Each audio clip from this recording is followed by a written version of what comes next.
Harga beras premium dalam kota Ambon saat ini terus beranjak naik dari harga normal hingga menembus kisaran Rp15.000 per kilogram. Hasil pantauan DMS Media Group pada beberapa lokasi pasar dalam kota Ambon, beras berbagai merek yang dijual ke masyarakat mengalami kenaikan yang cukup signifikan dari harga sebelumnya. Lahan Nuridin, salah satu pedagang beras yang ditemui lokasi Pasar Mardika, kepada DMS Media Group menjelaskan kenaikan harga beras sudah terjadi sejak bulan Januari lalu hingga saat ini, di mana beberapa jenis beras premium dari berbagai merek naik. Jika dihitung per karung yang dibeli dari agen, maka kenaikan mencapai angka Rp30.000. Oleh karena itu, guna menyesuaikan dengan kenaikan saat dibeli dari agen, maka dirinya selaku pedagang eceran kembali menjual dengan harga Rp15.000 per kilogram sampai Rp16.000 per kilogram yang disesuaikan dengan jenis beras yang dijual ke masyarakat. Kenaikan harga beras saat ini menurutnya sesuai informasi yang diterima dikarenakan harga yang dibeli oleh para agen dari sentra produksi di luar Maluku juga mengalami kenaikan yang sama. Sementara beras yang tidak mengalami kenaikan adalah beras Bulog masih stabil.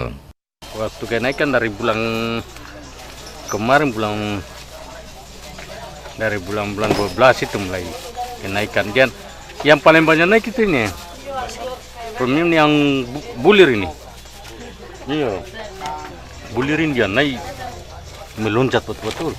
Dia sekitar Rp30.000 lebih per karung. Jadi sesuai dengan dia punya naik sekitar Rp30.000 lebih per karung. Itu berapa kilo, Pak? 25.